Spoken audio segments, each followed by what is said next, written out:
I played for House Babies. I played for Soccer Masters first in Bolga. The leaders of the club were all House. My first House game that I watched at Accra Sports Stadium those years in 1979 was against Cornerstone. Wow! And that game brought me closer to House because I realized that my dad had a soft spot for them. So that's how far I got. I had this soft spot, and they have been following me for years. I tell them that it was not the right time. So I kept telling them that if the time comes, why not? So I think this was the right time. Officer used to give me House of Folk kits. As a present? Yes, because he knew I was a House person. My connection with Samson Lamte, up to date. My connection with Douglas Tego, up to date. My connection with the late Officer was so strong. Mental toughness, Pelle had it. To be honest with you, the players I saw, Pelle is one of the players who stands out. My definition for winning is my coaches who are with me here. They have defined to me that they are winners. My definition for winning is that warm-up that you did very well. My definition for winning is that good pass that you executed properly. My definition for winning is that one sprint that you executed so quick. My definition for winning is that energy that you bring on the training field and the effort you put in training and the performances that come. So my sense of winning is different. We have built a culture. Out of the culture we instituted a philosophy, and out of the philosophy will lead us into our style of play. Could you sound political? But I don't belong to a party. But you're sounding a bit more political, Hello there, welcome to the One Top Podcast. My name is Josiah. Today it's quite a different setup, but quite an interesting one as well, because we have one of the institutional brains, a whole museum, here to talk to. And I think by the end of this episode, you'd really enjoy this conversation we are about to have on the One Top Podcast with me, like I said, Josiah. Today, we're here with former Ghana national deaf team coach. He's coached the under-17 women. He's been with the Black Stars. He's been the head coach of the Black Galaxies. He's coached Kumasi Asante Kotoko. He is a multiple Ghana Premier League winning coach. He's won the Ghana Super Cup. He's been voted the SWAG Coach of the Year, and the accolades goes on and on and on. He's worked with North Challenge in Scandinavia. He's also worked with Right to Dream, and trust me, I can go on and on and on, and that could take all the time. And it's a pleasure and a great honor to have Coach Masood Didi Dramani today as our guest, and I also have alongside Prince Anan, and we are going to have an interesting conversation. Definitely we'll take some memories around, his playing days. He played with the great Abedi Ayu Pelle. He has memories of Kaladan Park. I think that will make him smile a bit. That's interesting. Welcome, Coach Masood Didi Dramani to the One Top Podcast. It's always great. We've had chit-chats all the time, but we've never had such a formal discussion. And welcome also, Prince. And then Prince, let me ask, how do you know, how well do you know Coach? Oh, thank you very much, Josiah. How well do I know Coach? Coach and I go way back. I've been one person who has almost always been motivated by the workings of coaches, what they go through, especially transitioning from playing days into the coaching career, and the kind of education they give, not only to the players on the field of play, but to their colleague coaches, managers, extending to the media like myself. I have learned a lot from Coach Masood Didi Dramani way back from the days when he was tasked with handling the national deaf team through the qualifying matches they played, some entertaining friendly games they played as well. And those were the days when a lot of people, myself included, were not too conversant with the deaf playing football. Because questions such as, how are they going to hear when the referee whistles? What's going to happen when they do this? I remember after one of their games, and indeed at one of their training sessions, before they started the session, I had an interaction with the coach, and he explained some of the things to me, the waving of the handkerchief, etc., etc. And I said, okay, so now I can understand the game. I followed the team throughout till they went for their Deaf Olympics, and they came back, and of course, Coach moved on to other pastures, greener pastures, I will call it that.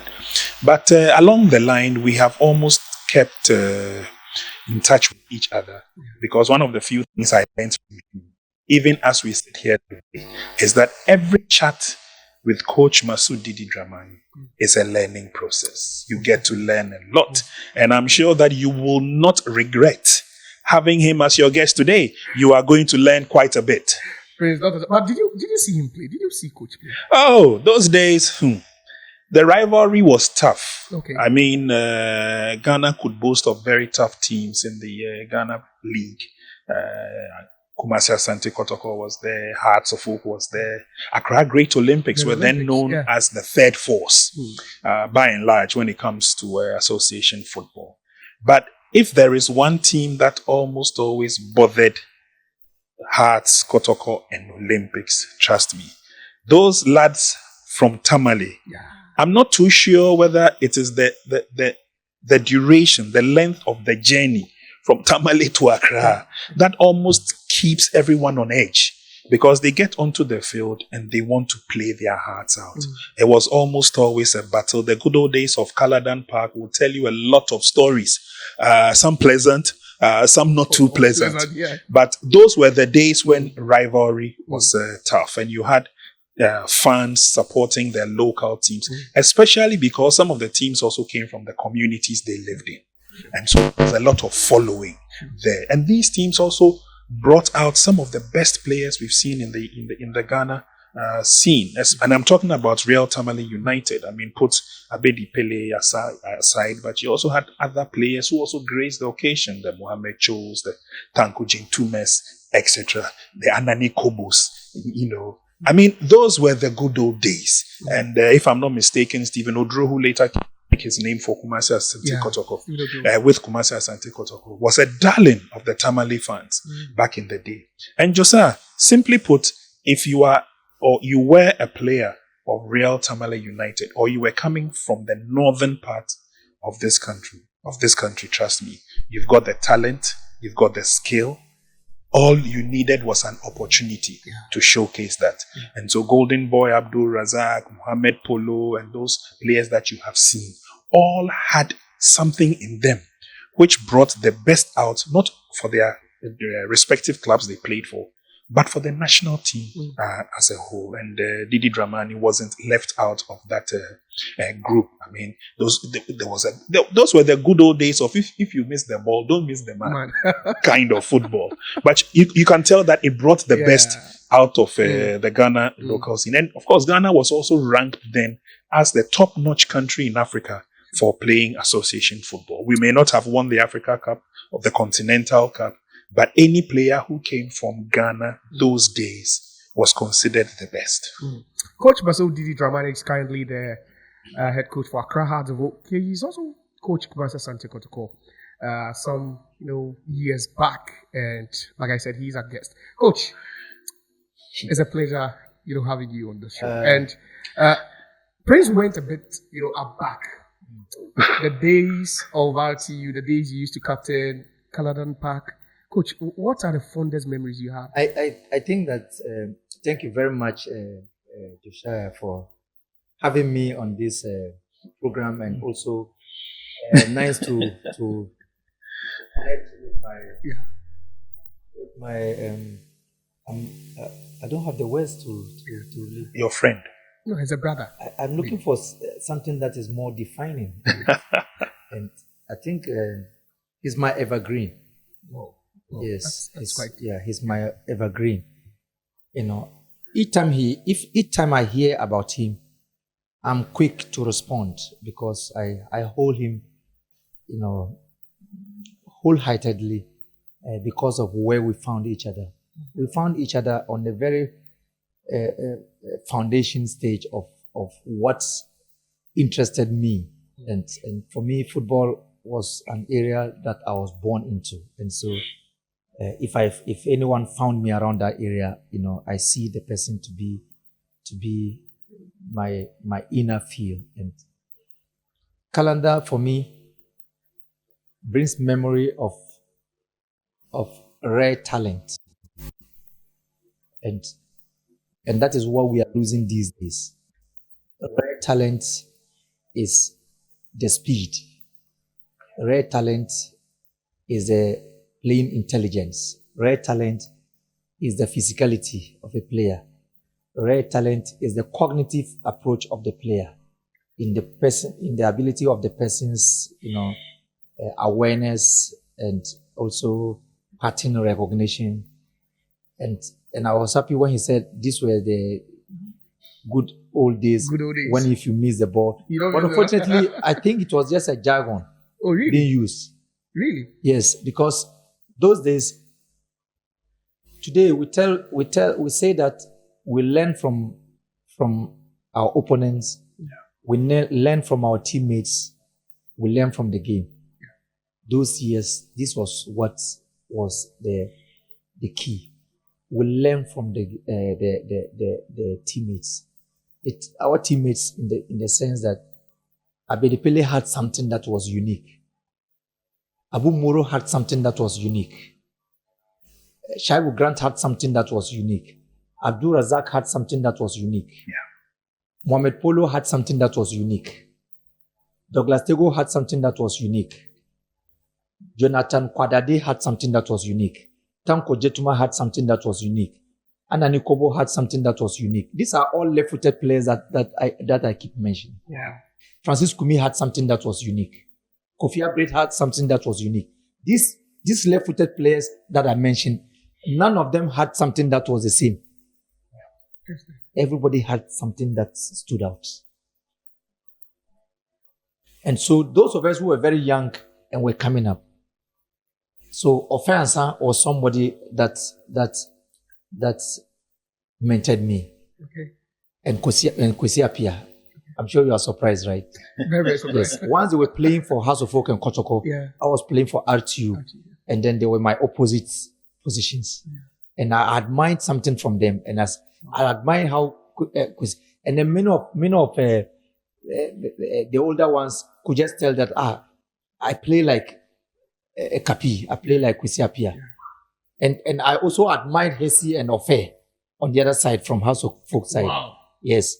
But I had just played as a defensive player just one season, and I became a defensive player because I was playing as an attacker, as a clear 10, scoring goals and creating chances and assisting. But I just played in one Coles game, and I saw that each time I score, the opponents will score, and so I just told and I was playing against my closest friend, Osman Alassan. He also played in RTU. Okay. He's now in UK. And then he was a striker on the other side. And I was like, and we walked to the game. Okay. We moved from home. We go there. He goes to his dressing room. I go to my dressing room. But I was like, no, we have to win this game. And then this guy might score. So I decided that I will play as a centre back. So instead of scoring now you I scored after scoring. I just said no. I'll play as a centre back. Wow! And then just to stop him, and we won that game. And then that was how I was identified by Anthony Eduse, who became my boss. Because he was then the RTU head coach.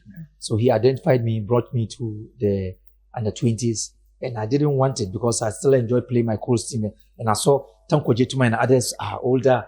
How can I? And I could see how Tanko was so quick. I said, I cannot play with this. I'll go and train with them. And then I'll go to my training grounds. Okay. I'll rush back to go and train.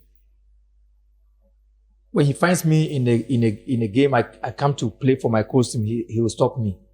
Whoa. He'll say, no, you are, I think more than that group. I should come to RTU.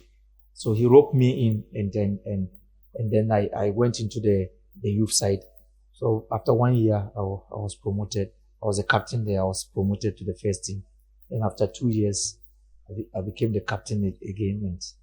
And then until I decided to leave, because I just decided to change the environment, because I felt I've been there for long. After 2 years, you think you've been there for long? No, after playing, because I've been there since playing from 83. I was with the team until 93. Wow. I just decided that, I felt it was time to just change the environment a little. And so I moved to Dwarfs. But before you move on, where will you place that RTU team?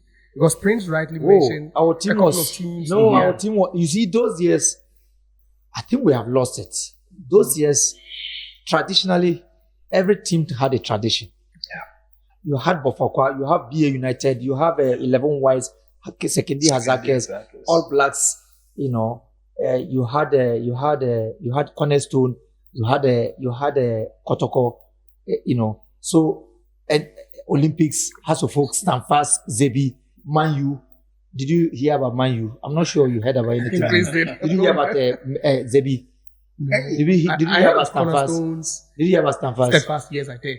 Steadfast. Steadfast. No, Standfast. Steadfast. No, I know of Steadfast. Steadfast is just a recent team in So Tamale. not Steadfast, but Steadfast. Standfast. Whoa. When Joe Doe and others played there, Emmanuel Saki. Exactly. So I was not someone who was just playing my football. I was somebody who followed the game. If you were a known player in other club, for me, I know sometimes I'll tell my colleagues that, hey, this guy, this is how he plays. So my older colleagues like Mohamed Cho, Shabu Grant, Abukari Damba, Tanko Jetuma, Clifford Ade. Yeah. Just recently, they will be telling me, so you, when you were young playing with us, we could see that you were saying things that we were not understanding why a young player would be talking like this. I said, well, for me, I was just talking. I didn't know what I was talking about. You know, but you need to understand my incarnation. My father was a coach. Okay. So when I sit with him, he speaks football. So the things he was speaking on, I was reading meanings into them. And I was applying. I understood what using economic matters of coaching way back when I was still a young kid, and then following my dad. So I picked so many things, and I believe that my sons definitely, one of them or maybe all of them might become coaches also, because they speak the same language. Of course, football, you can always speak football. So I think that we lost the traditions. Every club had a tradition. The traditions were super.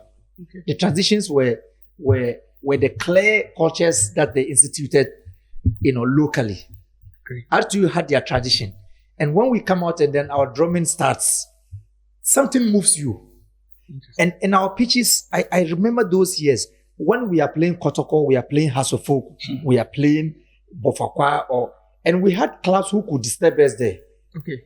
Up north. Yes, up north. A club like BA would disturb a Bofakwa. You missed that rivalry, yeah? Yes. But they would disturb you because they had some magic that corners would disturb us there. But when we mean to beat them, we beat them heavily. Okay. When we mean to beat House of Folk in Tamale, we beat them heavily. I think we're one of the boogie clubs of House of Folk those days. Okay. When we mean to slow Kotoko down or to let them look like they are not the champions those years, it's easy. And it's not like it was not like there was some magics somewhere. Was it a mindset they no, are bringing? We are just students. We were just students. Students. All the players we heard about those years were just students. So for us, it was big motivation playing against House of Folk, playing against Ofeansa, Hesio Damiti, Samson Lamte, Sule Mohammed, Danyanu, playing against all these top players, playing against Polo. For you, that day should be. You need to use his name to make your name that day. Okay. That is the day they have to. That is the day the scouters need to see you and then pick you to the national team. Interesting. Yes. So that was where the motivation emanated. The motivation comes intrinsically. Wow. It's not anything external. Wow. It's not anything that you are being promised. No. Let me ask the most memorable Heart of Folk game you ever played in.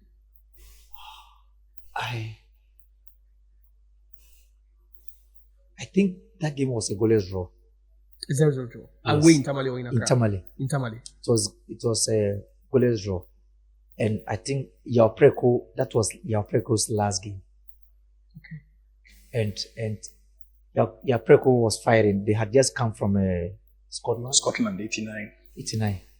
And then we're also we're in our peak.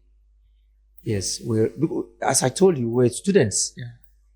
You could just count, 1 to 8 players, and then we're out students and we're playing and we're young. Wow. Today, people are cheating in ages, right? For us, they added ages for them to be convinced that you are older. Oh, so even when you were 16, I'm telling you, say yes. you were 20. Yes, they will just add something for you to look older.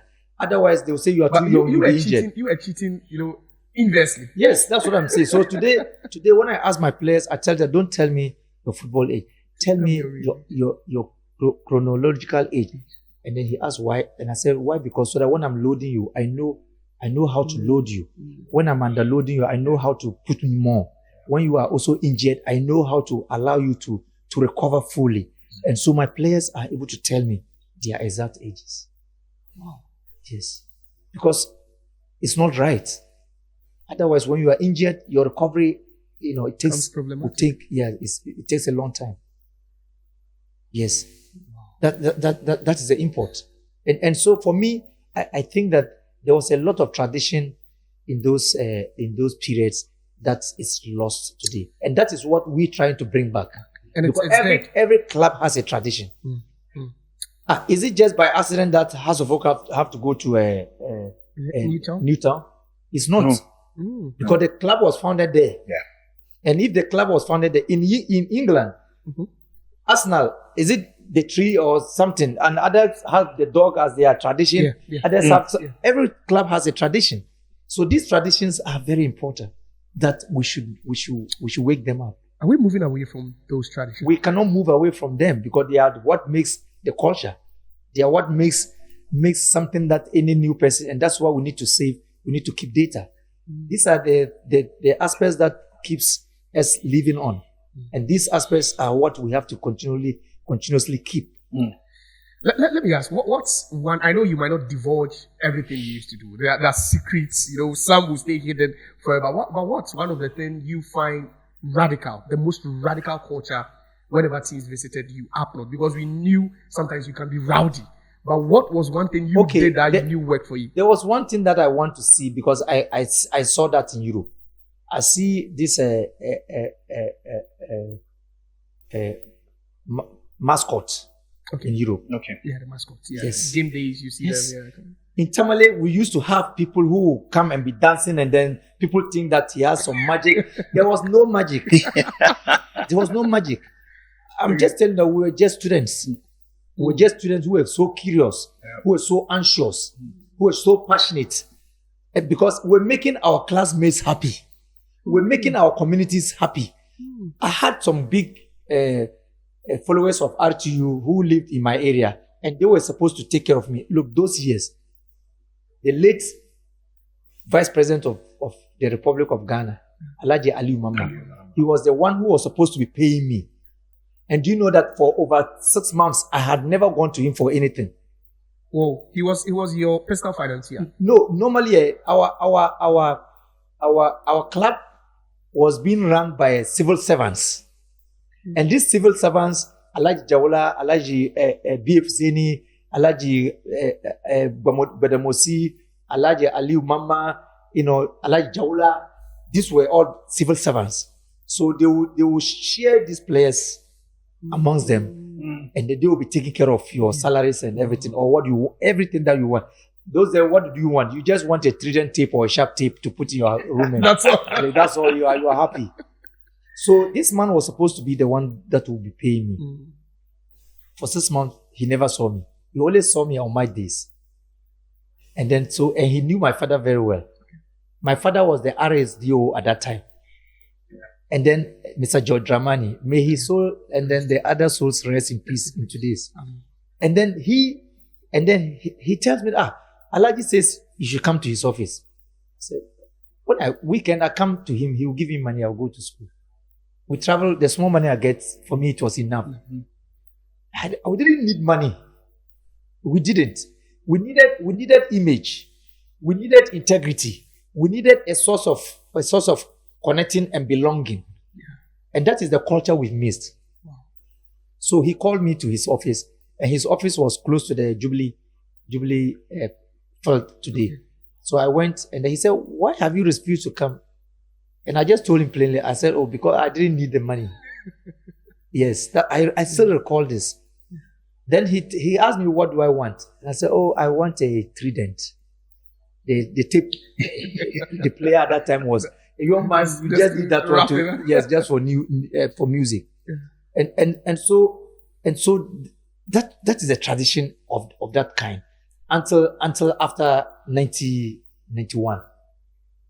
After the Starlets 91, Starlets 91, when they came back, that was when, football became more commercial. And I remember I attended when we were turning into professional, I attended the captain's meeting at the FA. But then the FA was at the stadium. Yes. So I attended the meeting, I represented RTU. And then it was to give, an orientation to what professional football was going to become going forward. And so we're asked to come for briefing. Okay. And so I paid some dues for football, right? Oh yeah. As being so from that moment things started changing, and then we're beginning to see that players were on payroll. The one who used to pay us, I remember when it changed to, I don't go to him, and then when I meet him, I'll just tell him, okay, can you give me something small? And then sometimes he'll meet me and tell me that I think now you have collected more than what you had. I recall those moments. Yeah. I recall those moments. So it just tells you that the tradition was like, you are rather passionate of just playing, making your community happy, making your friends, students happy, making yourself proud that, and then your friends will move with you. You have your friends going out with you. That is your happiness. And you are not the type who can loiter around. No, somebody in the community is the one taking care of you, your welfare. So if he sees you around outside at a time that is not advisable, he tell you, no, you don't have to be outside around this time. So your behavior outside the pitch was taken care of. Interesting. So that is the tradition I'm talking about. So, Coach, if I may chip in here, of what magnitude of impact did it make on you, the players? I mean, you have someone who doesn't belong to your family, yes, but only belongs to the community. It was curative, telling you exactly what to do. It was curing, in the sense that you didn't need your father, your uncle, your head teacher, your class teacher to put you on the right track. Yeah. Every child could be corrected by any boy from that community. So they also as a guidance. And he will move with you to your house and tell them that this was what I saw him doing, and I liked him, and your parents will take cognizance of it, and then even acknowledge him in your presence. Your presence. Wow. And so these were the measures that took care of the outside pitch activities. Everyone was a guardian. Everyone was a guardian. Unfortunately, we will not expect today to be like that. Yeah. But today we have experts who are into the industry and taking care of these aspects. Wow, Coach, now let's go back to the basics. We've had a bit of flashbacks from Kaladan Park, which is quite, interesting, very, very riveting. Now, and then let me just put this. Okay. One thing that we miss, Calendar, and I think my goalkeeper trade coach also played there. Okay. And he played at Calendar. Okay. There was no inner perimeter. Yeah. There wasn't. And so if you are playing well, the little ones, you know how they sat. They sat on the floor. Like so. On the floor. On that red carpet looking, flat surface. And then he sees you directly like this.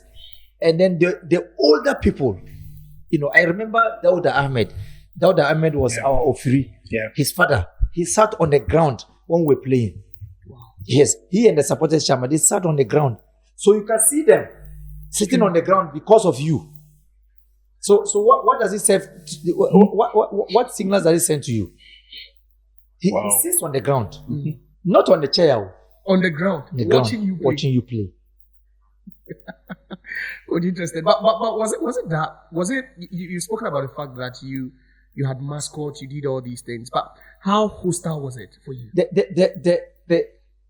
It gave you resilience. It gave you resilience because you can feel it from them, from where they stand in the hot sun, and then they are on the ground. and then you are on the pitch playing, and they are there just there for you. So you dare not put up a performance. You dare not be on the pitch without energy. You dare not be on the pitch without effort. You dare not be on the pitch without performance. The results, you don't control it. But you control these attributes. You control the energy you bring. You control the effort you bring. You control the performance. When we are coming to play matches in Accra, you know what we do? They will take us to the training center where there's a little bit of grass. So today, when I look at my experience as a coach, and I ask myself, what difference did he make just going to train there 2 days before you come to Accra? And then you come to Accra because you are going to play on a green grass. But our coaches had this foresight to say that let's give them a psychological balance. It's just a psychological balance, but it doesn't change anything. If the pitch is good, it's good. If your footwear is good, it's good. When you get on the pitch in the warm up, those years, even on the Kaladan, we never warmed up on the pitch. You warm up outside before you come and play. Accra Sports Stadium, we never warmed up on the pitch. You warm up on the where closer to Olympics. The training ground. Yes, where national security is now. Yes, the race course. The race course. Yeah. That corridor there, that was where we warmed up, and you can imagine it was a tile. Yeah. And then you'll be wearing hard studs. And nobody will tell you that you were a young guy. The blood was so fresh. So nobody will tell you that no, you cannot. You are injuring yourself. It's too hard. The surface is too hard. Or you warm up in the Accra Sports dressing room. The two teams will line up and facing each other. They'll be warming up there. And then you are just standing there. So the warm up was even not right scientifically. Yeah. Because you need to warm up at match tempo. We're not doing that. You just be there and those days I used to worry Amma Silinga when I'm meeting this day. Yeah. I tell you that those days you'll be frightening us with your hustles and hitting you. And I said, no, stop doing that. And coach, this was the time when the dressing room, if I recollect, was under what we now have as the VIP stand. Yes, I think so. Yes, under. And the corridor was so small. Yeah. The corridor was so small. One dressing room here, one dressing room. And when they come up, they line up facing each other. Close, so the threats were there. I see we just come see you and others. Oh, come the late come the late come see you. I see we just be standing in front of it. And then we say things and I say, oh, my friend.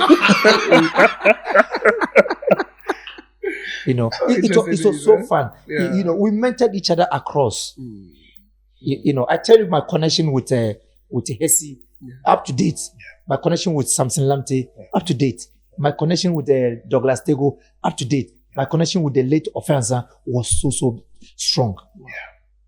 My connection with them was so. My connection with Kwesi Appiah is so strong. My connection with Frimpong Manson is so strong. Because they were a little ahead of us. Yeah. But we're seeing them as mentors. Yeah. And heroes. So we were learning a lot from them. Those days, many times we didn't learn too many things from our coaches. Okay. Our coaches, they gave us the guide. But we learned a lot from our senior colleagues because they had a lot.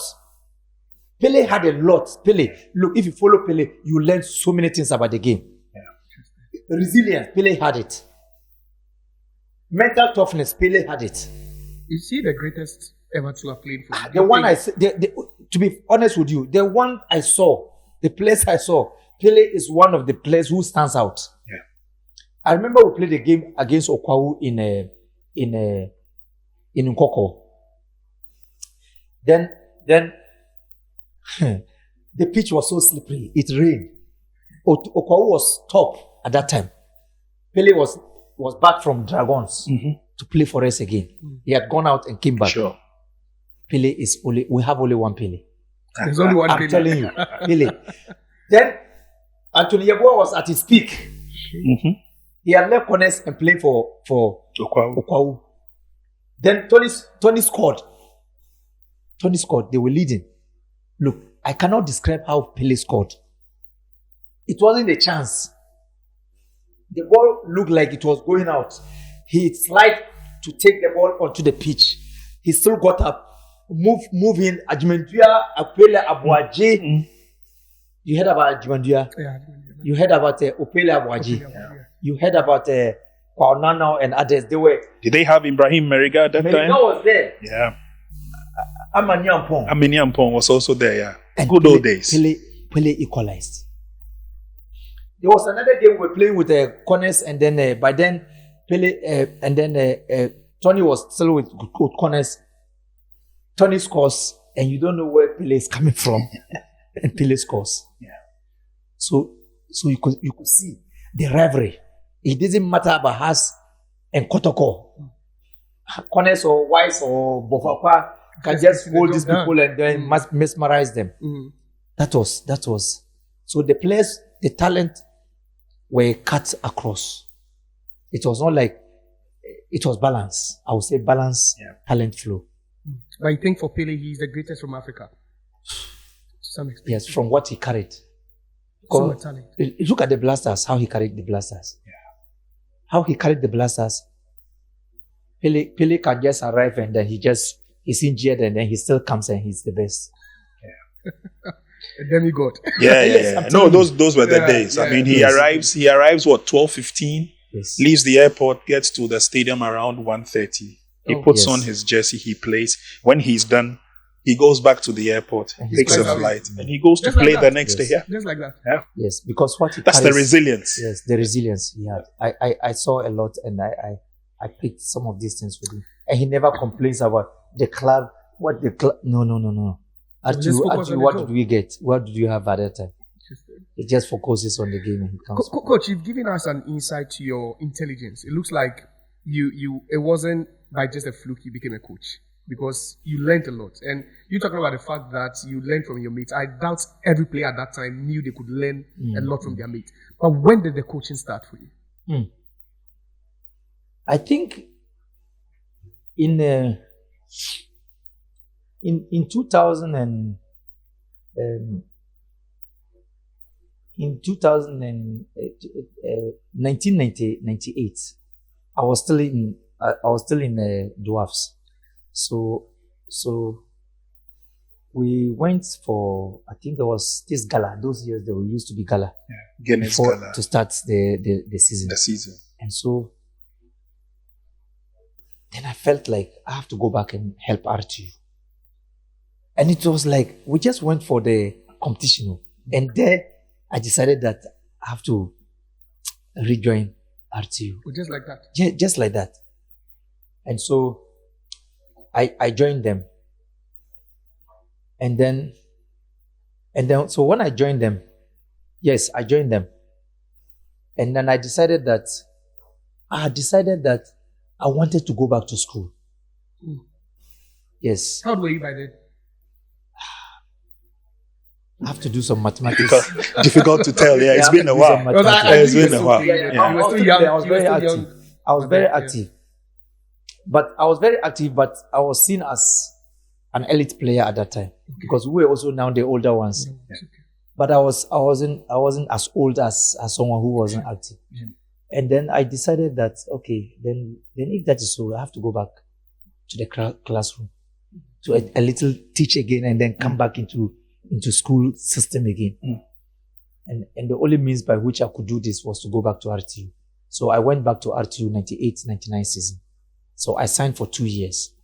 So, and I played actively, and we were second I think we were second. So we represented Ghana we played in the first confederation. Okay. Yes. As the first? Yeah, 92. Okay. The first confederation, was in 92. Was it two? Yeah. So 1998, I went back. So 2000, I think 2000, 99, 2000, because we're second. So 99, 2000, we represented Ghana. Remember, Hassan Koto was 2004. 2004. So the Confed final. Champions League. No, Confederation. It was Confed, yeah. Yes. Okay. So when I went, I played first year. The first year was second. Yes. And then so the following year we're supposed to play in the Confederation again. So RTU played twice in the Confederation. Okay. Back to back. Yes. In my first when I was playing first with RTU, we played in 1990. We played in the first Confederation. Okay. And then my second stage again, we played in the Confederation. So, and then, so that was when Odro came. Stephen Odro. Stephen. So I played with Stephen Odro in the 99 season. And then I played in the game when he had his debut. It was against All Blacks. I remember that. And myself, him, and then Oscar Samoa were in the same room. And then I was advising him because I was already senior. And then I was like, and then Hamza, Mohammed, and Co were all young guys coming up now. Mohammed Mawe and others. And I told him, I said, you are a young guy. You just wait until your time comes. He was always pushing like they have to play him. And I said, you don't choose. The only person who chooses is the coach. Yeah. Yours is to wait. When the time comes to you, you play. And I remember Samoa was there and we in the same room. And I said, maybe this game, maybe you have some minutes. I just told him, I said, maybe, but maybe not. It was against All Blacks. And then Pelle was playing that game. For All Blacks. For All Blacks. So when we started, we scored and they equalized. And as Boateng, Kotoko used to have yes. And I remember. He scored that goal. Then we scored and they equalized. Then Stephen Odro came on. He came on. And when he came on that day, I think I was playing as a left back. Okay. No, I was playing as a centre back with Thomas Quay. Oh, the Thomas Quay, yeah. Then when he came on, then I remember I tell him that unya born at Chiomo, born as say beji at the amount. Wow. But I see him have that attribute. Sure. Yeah. I see him having that attribute, but he played on the left. And when he came, he scored the winning goal. So we played in the final, in the FA Cup final in Accra, I think against Okwahu. And then he played, and that game I played as a right back, and he played as a white player with me on the line.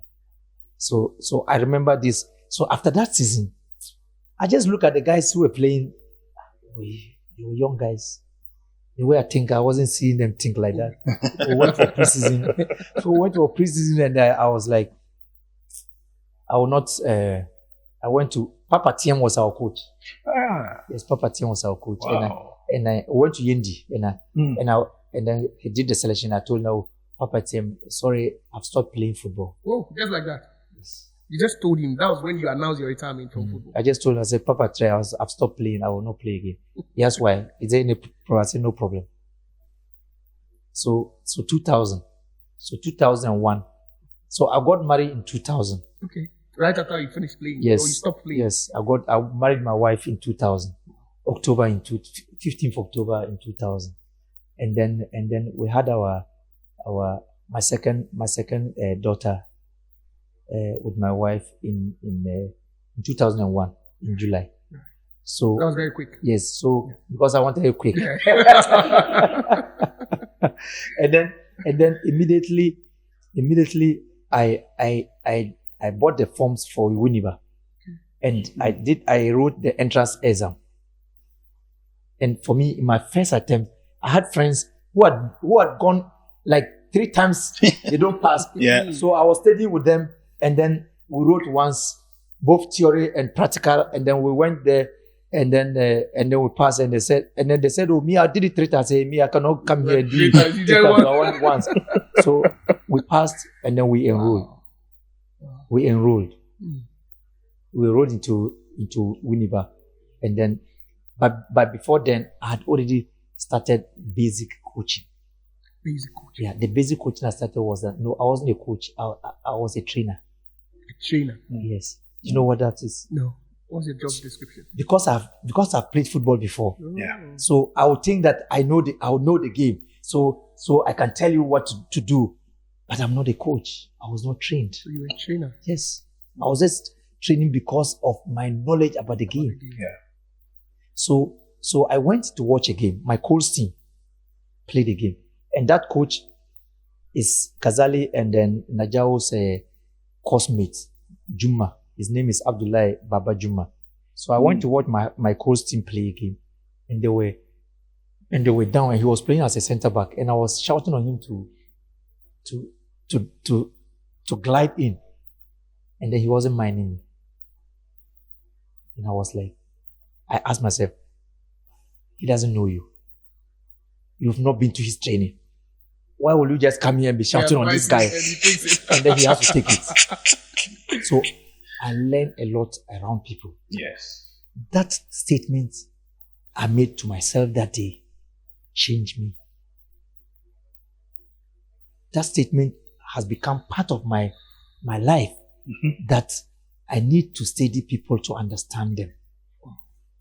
So that the following Monday, I went to their coach then. By then, coaching the youth side is just somebody who is buying balls and everything. I went to him to tell him that I was also coming to give back to my coach club. Yeah. I went to start coaching them. And then I started doing something that my other coaches had helped me off, and something that for me, my coaching is my imagination. Coaching is all about imagination. So I put my imagination of how I want them to play, and I design a style of play. Even though, and I will plan something to go. Ghazali and Co were my players at that time. And he was so passionate, because look, I will leave my home and we live around the same area, and we will jog, because I didn't have a bicycle and the place was far. So if I have to walk, I hate walking. So we'll jog from that place to that ground, and it's just about 5 kilometers. What? 5? Yes. 5 kilometers Yes. away. Yes. The training ground. Yes. So we'll jog in there, and after the training, instead of walking, we'll jog back again. And I was doing this with Ghazali. So if somebody sees me today with him, I have not finished mentoring him. Oh, there's still more he can learn? He's not even learned quarter of where I want him to go. He's not I learned see. one quarter of it. No. But how good a student has he been? When I was away in Denmark, he's part of my family. Okay. He's part of my family. He's going to the university and finishing university, getting into coaching, and this thing, I will not say it's my responsibility. I will not say that. His family is my family. My family is his family. Okay. All my children know him. He was the one taking care of my home. Okay. Everything that I want to do, he's the one who directs it. He doesn't have to take permission from me. And he's not the only one. Anyone around me is my family. Okay. They don't have to take permission from me to do. No, what they have to do it. So that is how far. So 2001, I went to school, to the university.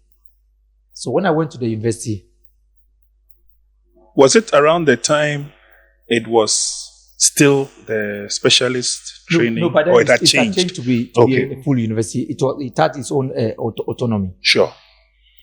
Previously, it was under Cape Coast, but it had gained its autonomy. So when I went in, and my aim was that I was going to do physical education, recreation and sports. Health, physical education, recreation and sport. That is hypers. I had a purpose. My purpose was that I want to get the scientific aspect of PE to attach to the coaching. And I had not done any coaching course at that time. So the 5 years development plan by my father, the late Uncle Ben Kofi. He didn't know me. He was my father's course mate. They were 7 when Onijan took to Germany, Brazil and I see. Czechoslovakia, whatever. So I went to that program. I had just gone on holidays in Tamale, and the program was coming on. And then I went there to do administration. And the late George Dasobre, Ima's father. So Ima's father knows me very well because I'm born into sports council. Sure. So Ima is my brother, Emmanuel Dasobre. Yeah. So he saw me. He said, why are you in this? You are coming to do administration. And he was the lecturer for administration. He said, no. You don't belong here. Go to coaching. Oh, wow. my mind was that the coaching they are coming to do is basic. You already know the So coaching. I know that part. That was my mindset too. But I didn't know. Yeah. He said, no, I should go to the coaching. Administration, what I'm doing is in the university is administration. So I went in there. And Uncle Ben, any question Uncle Ben asked, I was answering. So in their setting, Uncle Ben and then this LOT, some to do. When they said, and then Uncle Ben was like, there's a boy in my class. You know how Uncle Ben talks. There's a boy in my class. If this is a now, any be say you know I'm in saddle. If say you know I'm in saddle. That's Uncle Ben. So and then he was saying it, and then the somebody said it could be his. He calls me his son. So he said it could be his son, and then he said, who is his son? And he said, oh, that is George's son. And then he said, George's son, because they were colleagues. Yeah. Together. So and he said, what? How can George's son be here and he's not aware? So when he came in, he was curious. I knew him. I knew him. He didn't know it that No. much. So when he came and then he asked another question. I think I can recall the question he asked. He asked, he was coaching on principles. And then he asked, and then he had used a terminology that when it is applicable, I still don't forget this. When it is applicable, he says you mark in zones when it's applicable. Defensive principles. And then he asked, what did he mean? And I said, because the ball should be your reference. So if you track back and you are into a zone, you are only in that zone because of the position of the ball. Because if you are not in that position of the ball, there's no way the linear of the ball can hit you biomechanically. So you need to be in a position where you can see the ball and see the field and see where your teammates are. Neither did I know that I'll grow up to come and know that there's something that you need to know about style of play, principles, phases of the game situation, relations, and then in the individuality. I didn't know I would come to learn to know all these things. But that thing was something that shook me up. So when he asked that one, I got up and I was explaining that. And then he just asked me to just stand. He asked me to stay like that. And then he called Mr. Dasobre and he came and he said, yeah, this is the guy. Wow. And then he was telling the whole class that this guy's father, anytime they finish a lecture, that my father was the only one who could understand how the whites were talking. Wow. So when they finish, he would do notes. Then they will come and take his notes. Wow. And so that is me. So that is how I came into coaching. So it is difficult for me to just say one or two words to define how I came into coaching. But my trajectory was so many stories. Yes, so many stories around me. Yes, so many stories. Your story is quite touching. Yes, very, very it is. It is. Yeah, but coach, what's that one thing that you feel after all these years, has really taken our game backwards? You've spoken about the talent, everything that comprises of the game. But what's that one thing? I think talent identification is a huge, and Ghazali and Najao will tell you that I've done a lot of presentations about talent identification. Yes, it is important that people, clubs and football industry comes out with a clear model, because I don't think you just go to the markets to buy a shirt because you go with a plan that I want a long sleeves. So when you go to the market for a long sleeve, now you now be looking at the brands. So is it that some are interested in seeing good football, passing, good touches. Some want that. Some also want to see football being played with aggression, running, into space. Some want to see football played with clear vision, intelligence play. So you see that someone will say that, I want to say tips. Tips is what? Technique, intelligence, personality, and then speed. So if this is my model, So when my model, okay, I want to play a football that is more possessive. So I'm looking for this model. So I'll look for players who are of that kind, who sees in that.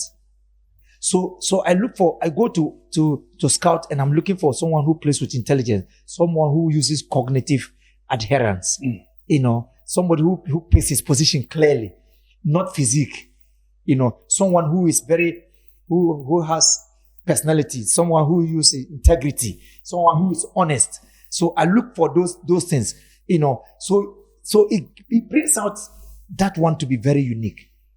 That is the brand of football you want to play. Yeah. So you bring coaches, or you train coaches to suit that one. Yeah. So your academy has people who are suiting. So that's why when you have someone who plays for longer, he'll go to the academy and he'll grow it. So that is what we lost. Wow. That is what we lost. So it looks more superficial. We don't actually dig deeper. So you have to know what you want. And that is what we are implanting in House of Oak. Wow. So we have already done the orientation on putting in place a culture. Okay. We have done the activity of putting in place a clear philosophy. So I was happy that the boys themselves were telling me that I should give them the slides for the culture. Okay. So we'll put it in their pages so that they keep learning. So when they say compact, everybody knows what compact is. When they say ownership, everybody knows what ownership is. Yeah. When they say belonging, everybody knows what belonging means. When they say responsibility, they know what responsibility is. So in the course of the preseason and the season, sometimes I bring people to come and talk about ownership. Wow. I'll bring people to come and talk about belonging. I'll bring people to come and talk responsibilities. I'll bring people to come and talk about accountability. So they get to know that, and I've told them that I want us to run a flat hierarchy of leadership. True. Assistant. Yes. I tell them that, do you see that my assistant coaches, elsewhere, what do you see? The head coach wears something different, right? What do you see me and my assistant coaches? They say we all wear the same thing. I said, do I not have the power to wear something? They say yes. I said, what changes? It doesn't change me. Yeah. So this is what we have lost. And I believe that those years, that is the traditions that moved across. If you were looking for a player who was powerful, you are looking for Bofokwa.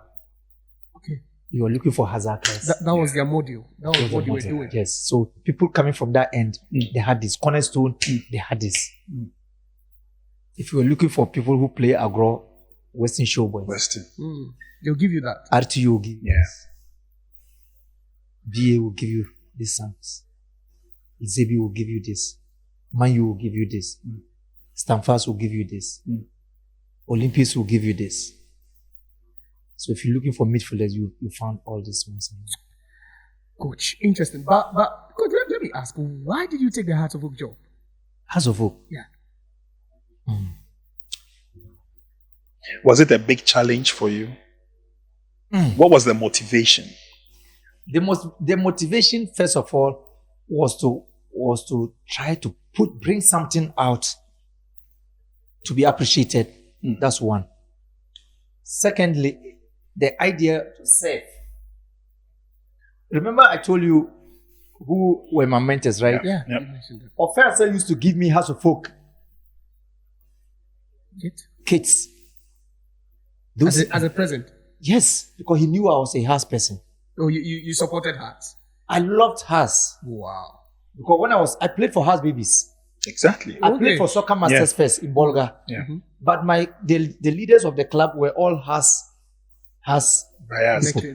But my father was a Hearts. My first Hearts game that I watched at Accra Sports Stadium those years in 1979 was against Cornerstone when Corners played Razak Jibril. Wow. I doubt even House of Oak fans know about this. Yes. So I saw Razak Jibril playing and I saw Offense and others. And that game, it was 1-1. And I remember where I sat with my dad. We're coming from North Odoko, South Odoko. Okay. And then we drove early. We went to the stadium at 9 o'clock. In the morning? Yes. If not so, my father was a worker of the Sports Council. I mean, those were the days when at 9, when gates open, the stadium is full. Yes. I remember. 9 o'clock, we were at the stadium. And I remember where I sat with my dad. And I remember the food we bought and then we eating. Good memories, eh? Yes. So these days, when we are coming for training and we move with my kids, we pass somewhere and we sit to eat. Yeah. You know, for them, they are so happy. That's the tradition. But I'm paying something. Yeah.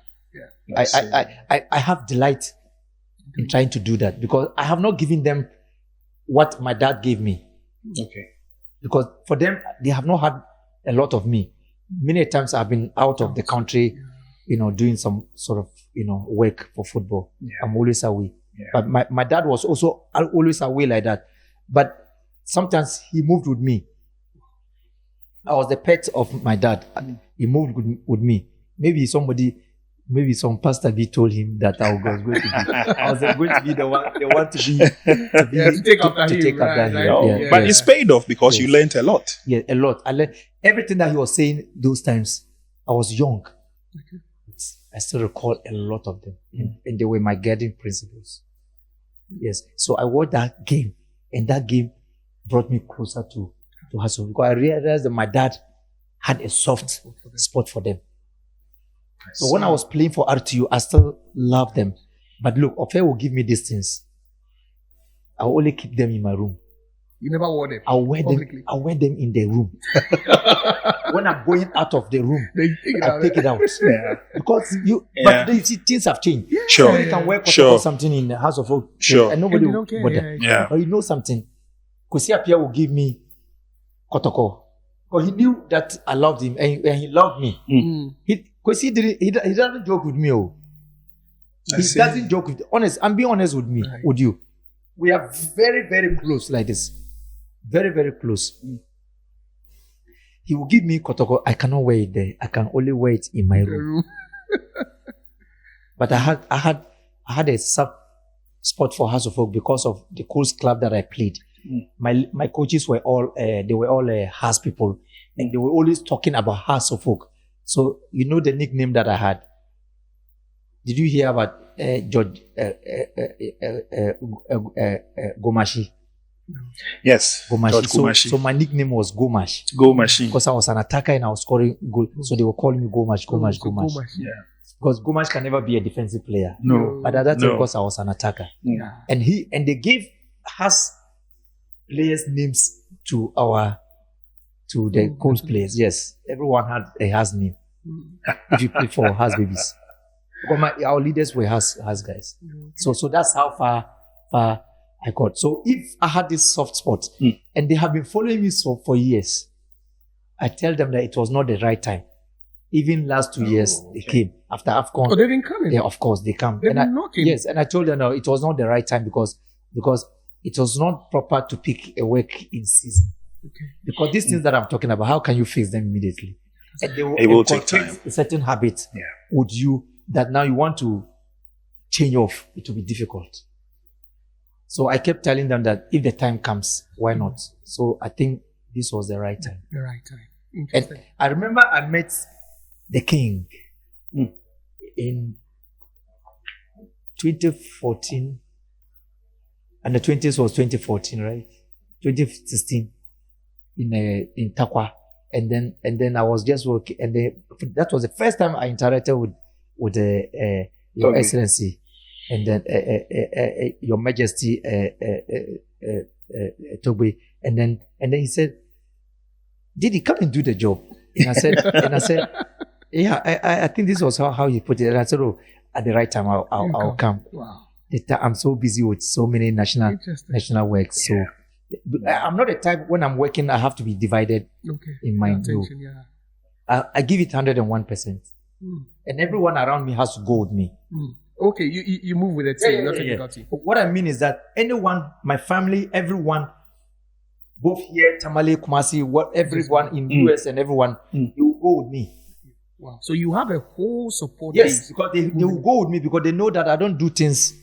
I do things with commitment and passion. Sure. Coach, let me, this would be on the flip side. What was that conversation that led to you taking the job? What do you remember clearly? And how was His Excellency's response when you told him to take the job? So, no, I'm a professional. Yeah.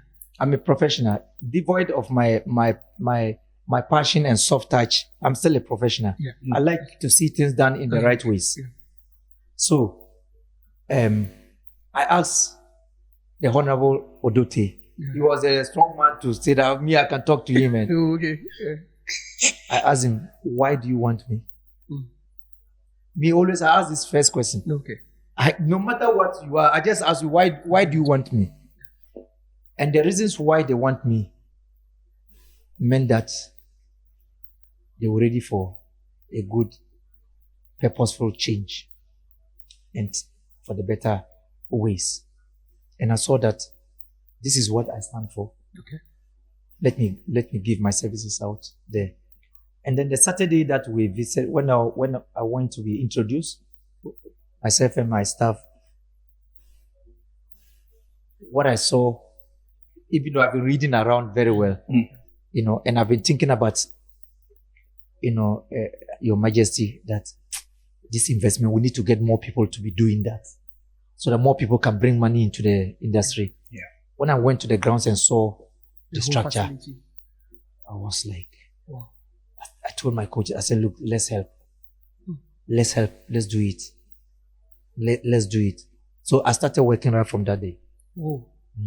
Whoa. Yes. Wow. Just after you saw what Yes. you put out. I started working from that day. Yes. From that day, I started working. You think we are lacking that now? The entire football space Yes, a in lot. the country is lacking that. Yes, we are lacking that. Because if we don't do it, if you don't subscribe it well, many people who have their monies will not come. We need to help him to be able to, and that is why if you heard my unveiling, I said I come with direction, I come with consistency, and I come with sustainability. Direction. Yes, direction, consistency, and then sustainability. Yeah. And this means that it is not a one-day wonder. Yeah. Okay. It is something that you need to do it deliberately. You need to be consistent and you need to be patient. And you need to build these structures within it. And these structures are what is going to move the system. Yeah. Have you told them it will take time, coach? Have you told them? Do they understand? You are on a 2-year contract with House of Hope. It's just like you are driving a car. If you don't start it, the car will not move. Okay. So it is not for you to say that I don't think any coach goes in to say, oh, we are going to win the game. Sometimes they do. Oh, really? I'm not sure. Maybe Didi has a different idea and philosophy. But honestly, I'm interested in the part you said that it's going to take time. Yes. In other words, simply put, Rome wasn't built in a day. Yes. But Hearts of Oak, just like Kotoko, and you've been there before, they are passionate for quick success. How do we educate them to let them know that, look, we are running a system. The system is going to take time before we can run it at full hog. Remember I was telling you something that I learned from the late Captain Boachijan. He said we need to move from deliberate practice to what? To quick action. Yeah. When I listened to him as he spoke this, in respect of how quick you want it, you still have to do the right things. Okay. No matter how quick you want it to. Yeah. And no matter how strategic you become, and you set your targets, you still have to start from somewhere and wanting to reach somewhere. And you are still working, for achievements. Yeah. You're working for you are building a mindset that is what? A winning mentality. Yes. Everything that you are doing, my definition for winning. Yeah. My definition for winning is my coaches who are with me here. They have defined to me that they are winners. Okay. My definition for winning is that warm up that you did very well. My definition for winning is that good pass that you executed properly. My definition for winning is that one sprint that you executed so quick. My definition for winning is that wellness that you took care of yourself by sleeping early, waking up well balanced. My definition for winning is that energy that you bring on the training field and the effort you put in training and the performances that comes. So my sense of winning is different. Okay. It's not about just one goal. You make it a habit, if I should put it. That is why I said we have built a culture. out of the culture we instituted a philosophy, and out of the philosophy will lead us into our style of play. Oh. And that style of play is what you'll be seeing at the end. Could you sound political? But I don't belong to a party. But you're sounding a bit more political. You know, this is how the politicians will sound. Oh, you know, really? it's But funny very enough, confusing. Yeah. funny enough, look, I have my family. Yeah. I have a very comprehensive family. Comprehensive. Comprehensive family. Some are in the different divides. Okay. The outcasted as well. Sure. Yes. So Sure. so I find myself in a space where I try not to even speak politics. My politics is my football. To be on the safe side. Because look, my uncles are in Yeah. the ruling party, Yeah. and then my fathers and others Opposition side kind, are yeah. on the other side who are now in the opposition. So where do I find myself? You're in the middle. I'm Always in the contributing. space of, and I have a lot of mentors that I mentored, those years when I was a young, a footballer before becoming a coach, Honorable, Habib. I'm sure you're surprised, eh? Very, very. Yes. I mentored him, and then I'm one of his big role models. I didn't even know. When I saw him, I didn't even remember again. And he was like, and then when the sports minister, Mustafa, was introducing me to him as his big brother, and then he was sitting there, he said, hey, minister, let me tell you something. This man, there's a lot in this man. This man, this, and I said, come on, me, I don't remember these ones. I think it's good to be good at all times. Sure. That's very, Sure. That's very true. It's always good to be kind. Coach, we will talk about your time at Right to Dream and Nostalgia in a bit. But who do you think is the greatest coach you have seen? You are a coach yourself. You've admired the coaching job. Intrinsically, you just have it. That's inherently, you were born with it. But who do you think is the greatest coach ever to grace the game? Are you talking about the game, or you are talking about someone who... For you, who is the greatest ever coach? Coach Didi should mention the greatest coach ever. You just have one name to mention. I think there's a lot. I'll be so biased when it comes to that, because different coaches come with different attributes and different contributions. Some come with structure, some come with talent identification, and then creating the competition structure for players to play, and some comes with a good transitional phase. Some come with hierarchical approach. So it's difficult when you want to mention one coach. Even when you look at the world space, you saw how Mourinho brought about the psychological effect, how he brought about different models of the game. When people were always talk about the bars that he's defensive, but he's never a defensive coach. He's not. Oh, really? No. Because if somebody says, who is a defensive coach? Maybe we'll take the chance to educate people. Who is a defensive coach? Maybe someone who loves to defend more than attack in a game. If you don't have the ball, what will you do? You just defend. If you have the ball, what will you do? You try to score. So at one time, that is the face of the game. Okay. One moment you have the ball, so you are attacking, and your purpose is to score goals and create chances. Exactly. Your purpose is to also defend with the ball, because when you have the ball and you are keeping it, you are also defending. Yeah. So now you don't have the ball. Between not having the ball and having the ball is the transitional phase. So that phase is also another phase. And between having the ball and not having the ball is another phase. It's transition. So you have two transitions in these two phases of the game.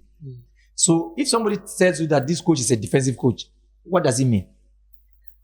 He cannot go into the game and defend throughout the game. He has the ball, he's attacking. It is only a game plan. It's a strategy he set up for a particular game. That this game, this is how we have to model the game. This is how we have to play because of the opponent. Right? He cannot just go in the game and say that I will not attack, let's wait. Then the game will not be played. The opponent also say, okay, we just need a draw to win the league. So let's also keep the ball in our half. So what will happen? So I always have the belief that we don't have a coach who is a defensive coach or a coach who is an attacking coach. Every coach stands in these two areas. If you lack attacking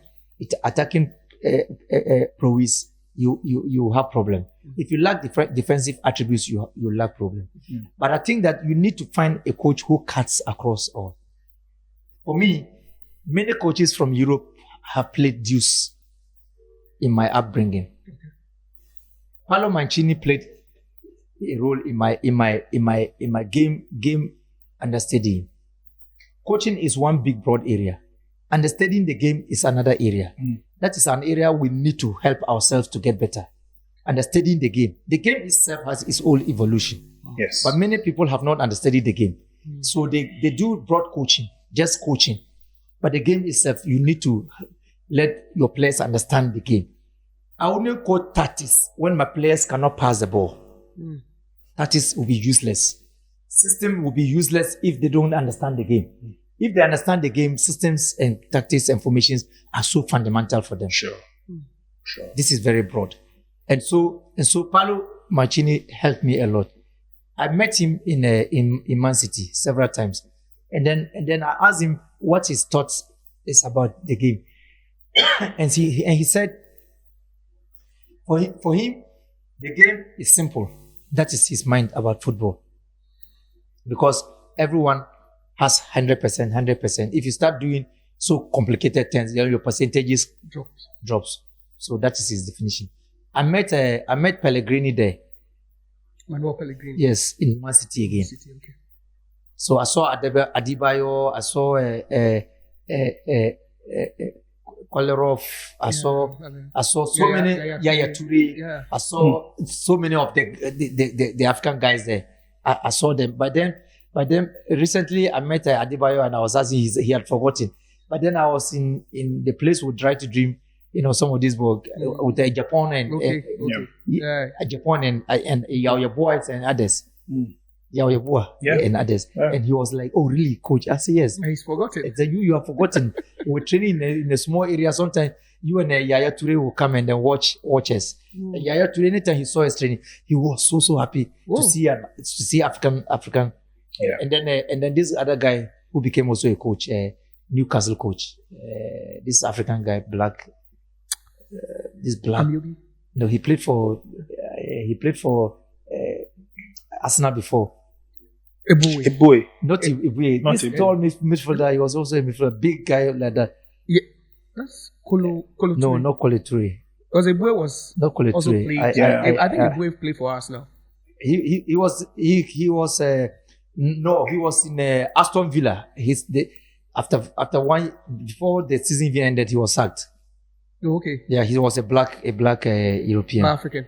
Yeah, but Black. African. Yeah, he's black. Wow. Yeah. So I saw all these guys. So it gives me a different.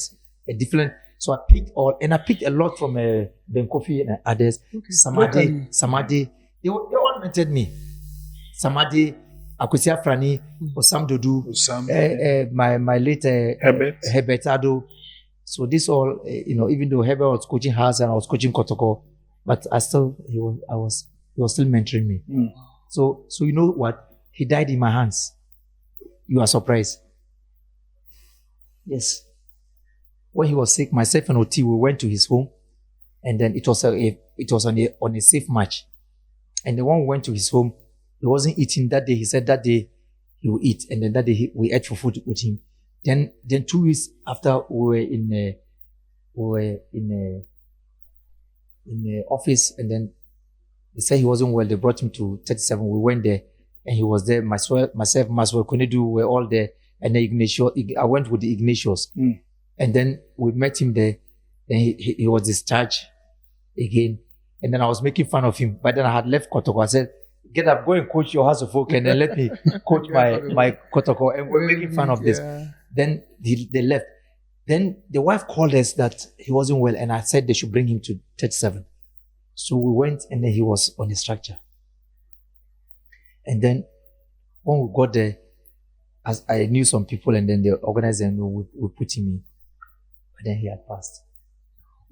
So we're the ones to organize for his morgue to be taken to the for preservation. So can you imagine what I've seen around? That's quite a lot. And all these big people, Samadi, Akwesi Afrani, and then Osam Dodu. all of them before their deaths. I visited them. And you're fortunate. Very, very fortunate because they all like me. Yeah. And they know I like them. Yeah. I was the only coach when I was in Kotoko that Samade, Afrani, Osam Dodu, Uncle Ben, they came to me. They came there to see me training, and then they speak with my first year, they spoke with and they asked them, is that how you people train? And they say, yes. They say, then you have to win the league. And we won the league. Yeah. Yes. Yeah. Yes. Coach, let's talk a bit about Right to Dream and Jaland. I think countless players, you've mentioned Svensson. You just revealed that you didn't just mentor some of these local players, like the African boys. But Huntsman, even, so many of them. No, Coach, give me a list. I just want to know, because people are many. not privy to the kind of players you've already worked with. Andreas Shilo, Norwegian, now playing for Benfica. And then you have Daniel Sivinston of playing for Dortmund now, from FC Nordjylland to Dortmund. And then Mikel Damsko playing for Brentford. Oh, Damsko is your player. Come on, they are all guys that I've handled so easy with Adingra and Simon Adingra now Sunderland. Yes, Sunderland. And then there were a lot more of Andreas Sko, also Brentford, a Danish. Yeah. And I single-handedly had him because the Danish national team coach, Kasper Human, he was the head coach when I went. You worked with him? Yes, I worked with him. And then he was fed up with Andy. I used to call him Andy because he likes pressing, and he felt Andy was lazy. I said, no, leave that to me. So I was now going to coach Andy directly in training. I took that one as a project. And at the end, in that season, you know what happened?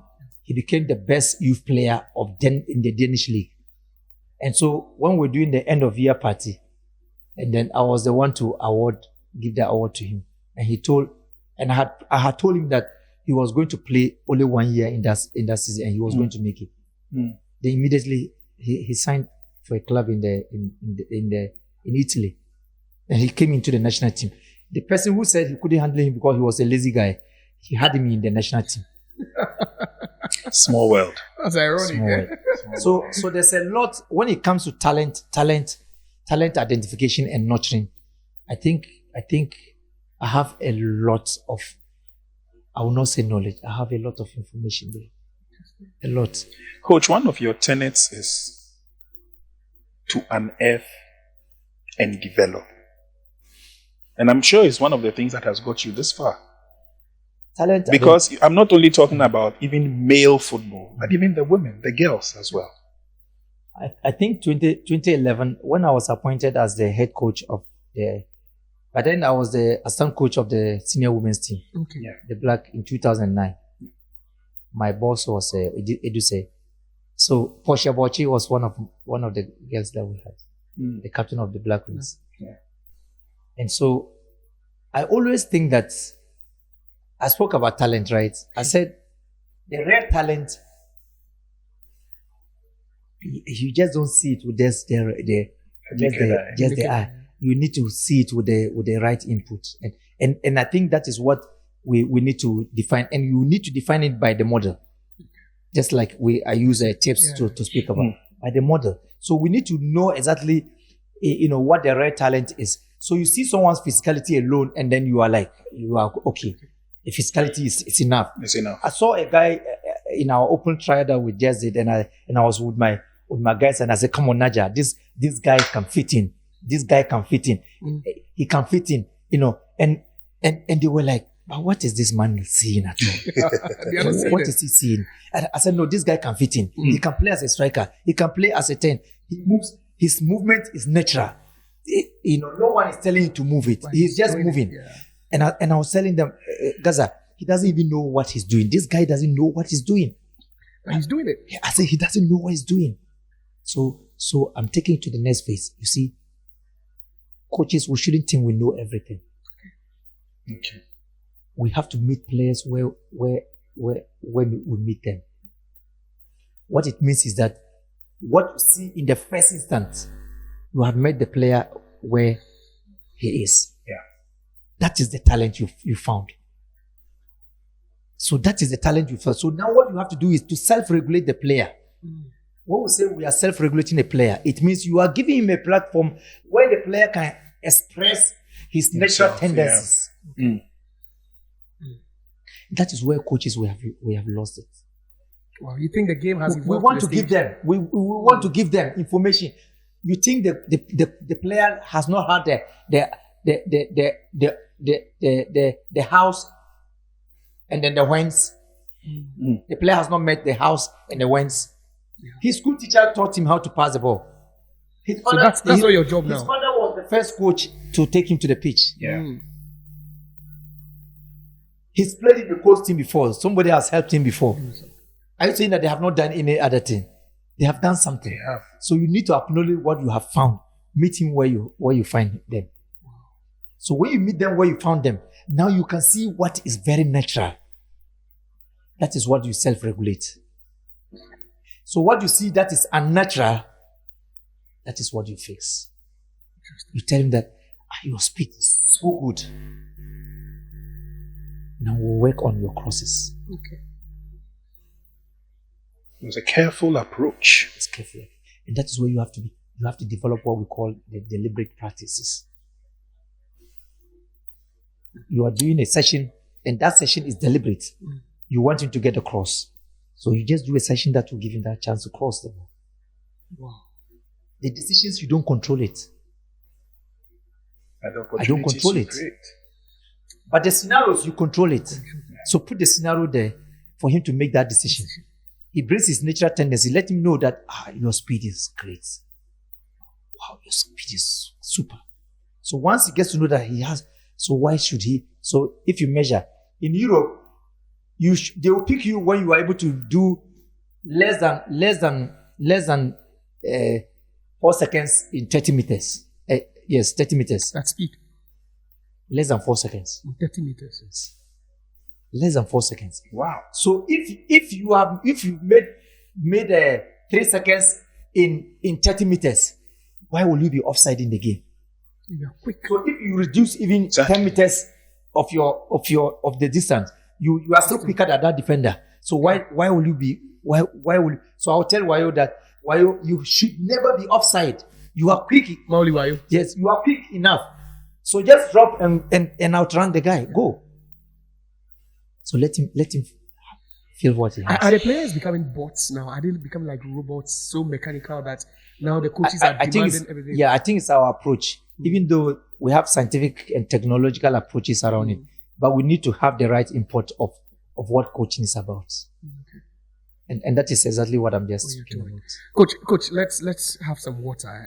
We are just moving into the final phase of it, so we can talk about some of the players. I think you were talking about Right to Dream. Yeah, RTD before Nos Challenge. And what's the relationship between these two entities?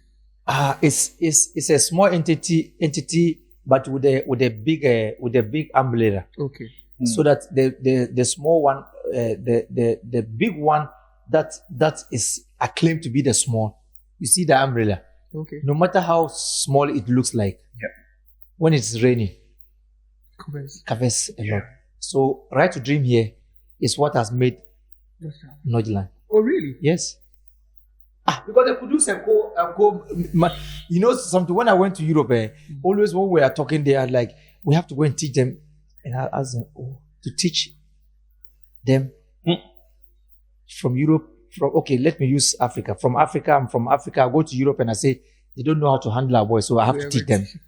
No. First, I have to integrate in their system first. I have to integrate into their system. Adapt into their system. Accept whatever they are doing. Then now, I would now begin to infuse a certain small element of Africa into Europe. I did a podcast. I said, we were building Africa in Europe. That is what I mean. Subconsciously. Yes. Because we want them to, because if you go to FC Nordland, the behaviors and culture in FC Nordland is different from what is happening in Denmark. Wow. Yes. Totally different. Different. So when you are there, you are like, you are not in Denmark. So you just went with African vibe, at least, so the Yeah, players can so just- I integrated quickly to adapt what they have. Yeah. I didn't go to tell them what they should do.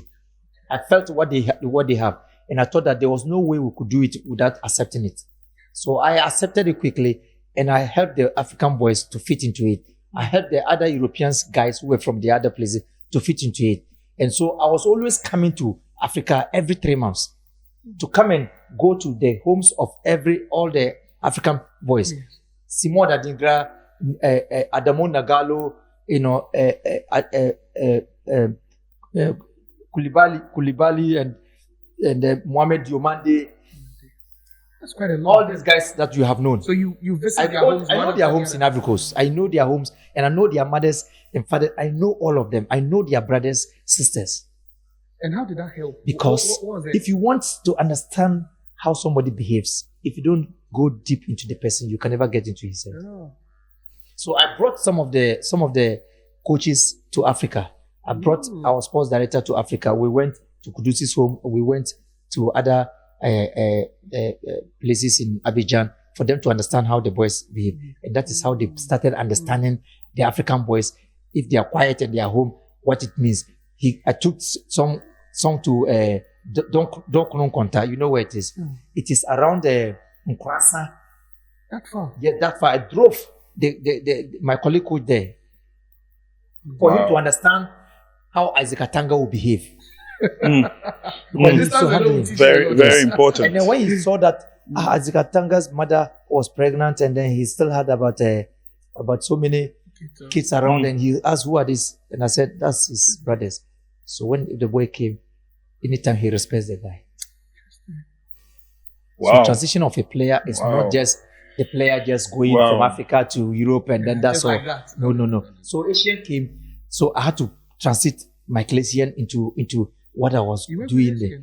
Asian? Asian is with the Nordland. Yeah. Initially, he came to play, and I said yes, but I know Asian will help the organization, and the organization will help Asian. And then I said yes. So he used to have players' dress and coaches' dress. So when we finish, he'll come and sit in front of Then me he wears the coach. in my dress. When we want numbers, he will let him play. When we want numbers for coaches, Then so he's we here. look at the midfielders. And I was always bringing the boys, talking, and then for him to understand what it means. I came down to Africa. We came to Ghana. We went to Right to Dream. He gave a story how he transited, how partnership he is to the project. Yeah. I took him to Ivory Coast. Drogba was around that time. That was the day after Chelsea beat City in the Champions League Oh, finals. 2021. Yes. No. So I remember these things. Yeah. And then we were together there. And then when he went back, he also now understood how the boys understood. So he knew how to operate as a transitional coach. Interesting. Mo Kudus, a great lad. My son, Your son. I had him when he was 14 to 15, preparing him for a World Premier Cup in Manchester. Manchester United have this one. 21s, They are under 15s. He was playing. He and Maxwell Welazi, he and Gideon Mensah. Right to do used to have it. Gideon who played under 17. Under 17, yes. He was the captain also. Yeah. They were all in that group, and so he's somebody that I have had a lot, and he's somebody that I've helped a lot. I just told Kwesi Kapia kwa we were there. You saw the talent. And then as I was on Kwesi Apia, I said, you have to come and see him. So I arranged everything for him to come to FCN to come and see him.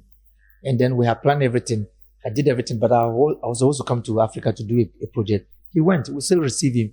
And then we created the space for him to come to his first outing against South Africa, where he played first and scored his first goal. So there's a lot that even for the under-20s, when he was injured, he couldn't be there. But I had to know how to plan with the FCN to accept to release him. It wasn't You did all that for it him. wasn't the FIFA calendar, so the under 20 Yeah, under they were 20 very, or very 20. adamant. It's No, not even recognized. it's not recognized. I Yeah. said no. With Africans, our national team is so important for him. Let him go and play. Wow. Did he call you before moving to Spurs? We didn't talk much. We don't talk much. He's not a person with good voices, Okay. but he knows He knows I love him. He knows I supported him. He knows even in his under 17, I pushed for it. When Pakosi was there, because Pakosi didn't know them much. Oh, okay. But I knew them much. So, you knew the quality. so I recommended all the Right to Dream boys. Oh. Yeah. And it's like now, Right to Dream is really making waves as far as like I think they like he said, they start talent identification from January to September, and recruitment is in September. So in September, in every year, they are not supposed to produce so many players. Wow. There's a number. If they just put in one player, is enough. And they trust that one player of course, is good enough. you should just go into the system.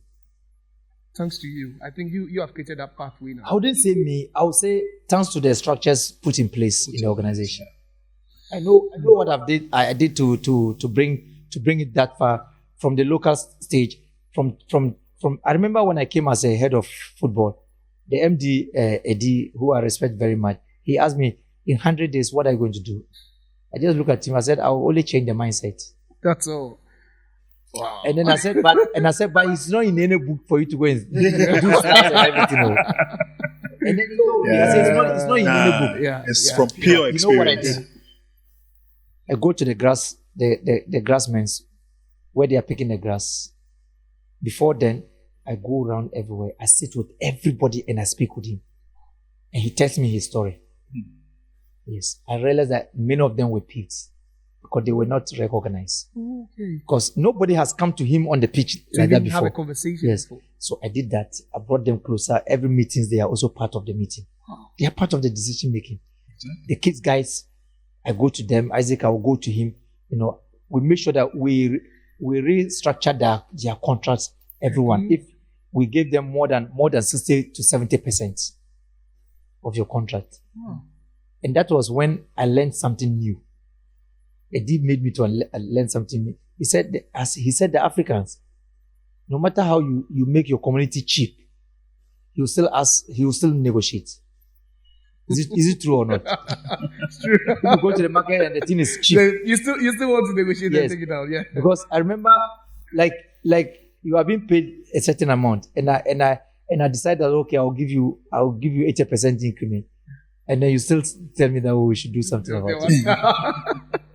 well, those years, maybe they will just nobody even bother to speak with you about your contract. Like they just give you, go and sign and bring it. Exactly. That is where we have to move away from our the mindset. Like we are signing players, give him the contract, give him time, let him go read it. If he doesn't understand it, sit with him, read it to him, let him feel it, let him understand. Let somebody interpret it to his understanding, and then let him agree that he agrees to sign. That's interesting, Coach. We are about wrapping up now. Otuadu, 2022. Like, how was it like? You still have that relationship with him? Oh, yes, he's my brother. You know, we got into the family from 2014. We're all scouts for Kwesi Appiah. Oh, you both scouted for Kwesi Appiah. We didn't know each other, and the one we met there, we just connected like this because we are all, you know, forward-looking people. Did he recommend you to be a part of his team, or it was the FA? I think the FA has an authority on that, and then because I was somebody who already he knew it was so easy for him to. But funny enough, you know, I occupied his space in FC and ESN. He was also there as at North Zealand. Yes, as a transitional coach at that time. Just like you. Yes, he was a transitional coach. So he left, and then I went there. So you succeeded him. Yes, yeah, but he knows my education and he knows my background. And then I know his background. So we all have that respect for each other, and our families know each other very well. Our families connected in Qatar when we didn't even know. Yes, they just bumped into each other and they were helping each other unknowingly. Not knowing you two are very close. So that's how it is. So we are very connected. So it was so connective when 1 week. And the three of us, myself, with the four of us, Chris, Otto, George, and myself, we didn't meet like this. And you know how it came. So we're all informed. And then we're on one Zoom. And we were talking like we have met each other. It was only me and Otto that we knew each other. But not with George. But even me and Otto were not like talking much. But with George and then Chris, We just met once like that, and then That was all. yes, that is the telepathy that we created there, and we are close like that up to date. Myself and George, we are. You know how he calls me, Minuya, and I call him Minuya. Wow. Yes, anytime he comes to Ghana, he'll call me. After the Hearts match, he was there to watch the game. Just recently. He was one of the first people who called me after the game, and he said he wanted to come to me in the dressing room. So you know what it means. It means that we're so connected. Sure. Myself and George, we are so connected. Myself and Chris, we are connected. We are connected. He calls me 2 days ago to congratulate me. He's in the UK now. He's in the UK. He calls me. We call each other. We check on each other, and we connect each other to other people. Yeah, good man. Yes. Very good man. Coach, quickly, are you really enjoying? You are no more with Coach Utuado, but with what he's doing with the Black Stars, World Cup qualification at stake, we missed out on AFCON. It looks like Ghanaians are beginning to forget about that. But are you really admiring the job he's doing? If there was one person who kept telling him that don't mind what they are saying, just be yourself. We know what we can do. It's good, Didi. It's just a transition that was not better done in a certain way. But I think that we put the house together. So if the color of the house changes, at least I know what is in there. I know what he can do, and I know what the system is about. It's not about him, it's about a system that we need to put in place. Okay. It's a system that has to work. Do you understand? When you put in the system well, anybody who comes will run it. That is, it's fundamental. Okay. It's just about time. You believe what has changed? The Kudusis and Co and the young ones is not the same. Basically the same. So that's what it's supposed to be every time. And that is why I keep telling you that you control the energy, you control the effort, you control the performance, but you don't control the results. You don't control the results. If the results time comes, it will come. But the good thing is that when you do the right things, the results can come earlier than that, because if many people are not doing the right ways, then you see that you hit the results earlier than you had expected. Are we qualifying to the World Cup? I think potentially we have a greater part of our movements into the World Cup. Interesting. Now I believe you would have a word for Heart of Oak fans, because now you are the face of the club now from the technical standpoint, and I know you've set short-term, medium-term, and long-term objectives, even within that 2-year contract you signed. What if you were to meet randomly? If Prince and I were Heart of Oak fans, and we've gone through a lot of chaotic moments all these years, what will you tell us to console us? I'll tell you that I'm bringing to you a direction. I'm bringing to you consistency, and I'm bringing to you something that is sustainable in so many years. And I'm going to tell you that, look, we'll be doing things that are very deliberate, but we'll remain very consistent. But I'll ask you to be patient. And the patient doesn't mean that we are not to win games. So the patient means that we are working tediously so that we'll win games, so that we'll bring that interesting part that will keep you cheering, that will keep you laughing and calling your other friend to ask you that, did you watch the game? Did you see the boy? Did you see how the goal was scored? Did you see how he blocked the shot? Did you see how he crossed the ball? And I'm telling you that, look, from shorter term, in the shorter term, that's all that I want them to do. But everything that is in the short term is the same thing is in the medium term. Okay. The same thing is in the longer term. Is that a timeline? It's just a timeline. So look, and they know that I love House of Folk. I'm not saying that because I'm working with them now. So you can imagine what I can do if I won't do it. Something that you love and you are doing for it. Yeah. If you can do it, can something stop you from doing that? I doubt. Not even the board chairman can stop me from bringing what I want to put in.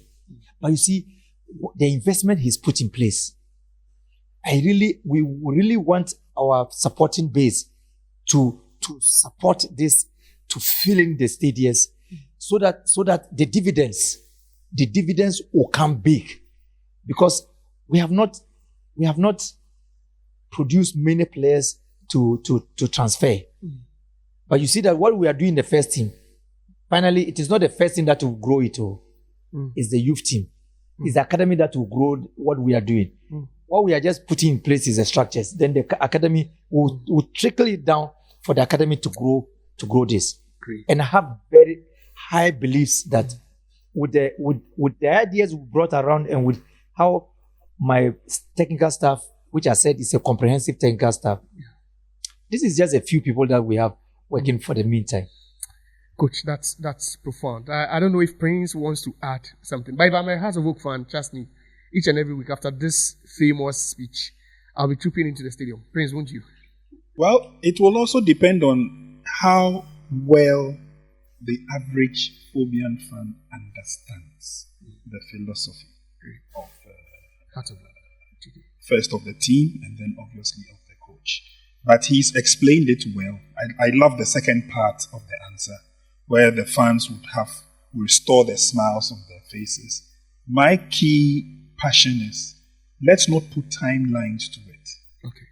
The average fan should be patient, should be comfortable at the growth of the team. And like he's saying, maybe we may not see this first team explore all the good ideas that he has. But obviously the onus will also lie on the first team to start a process where the others can not only replicate, but also better it. And he's also spoken about the competence of his technical bench, which we all have known over the years. One thing that really caught me off guard is the fact that the assistant coach Ghazali has not learned a quarter of what he has to teach him. I will be having a chat with Ghazali to find out if indeed he's learned a quarter. But the capabilities of Najao, of Ghazal, obviously also speaks volumes. And I'm sure that if the average fan will give Accra Hearts of Oak time, not give the time to the playing body or the technical bench, but time to also the management and the board. It takes a lot to ensure that the team finally gets to that apex. Once that patience levels are there, I don't think that Accra Hearts of Oak should have any problems this season managing the hurdles that are ahead of them. I'm sure that they've got the competent technical bench, and we can only pray that not only do they win the league, not only will they win the MTN FA Cup, which should be a double, but probably go back to Africa and reclaim that lost glory, because that is where our clubs belong. Coach, it's been a pleasure. But you see, on a One Talk podcast, there's this educational thing. It's quite humorous, though, to just test, your in-depth knowledge. We know you are an institutional memory as far as football in Ghana is concerned. But there are quick. I hope I find it. No, these are easy ones. These are easy ones. These are just trivial. Yeah. Okay. So, Coach, quickly, let me ask you. If you have one word to describe Ghana football, what would that word be? I think we are transitioning now. Transitioning. I want it very short. So, transitioning is the word. Yeah, transitioning. Okay, Coach. A book or a quote that shaped your coaching philosophy, what would that be? Either a book or just a quote that has shaped you to this day.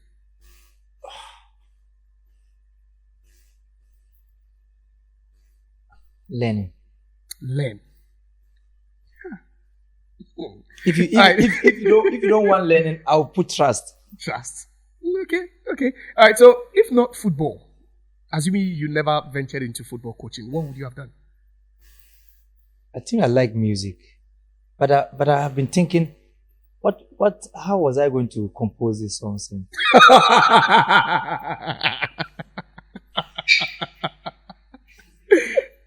Josiah, you should be very careful. I think I go, let's move on. Okay.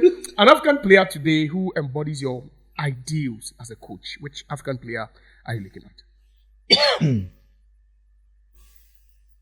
at? Mo.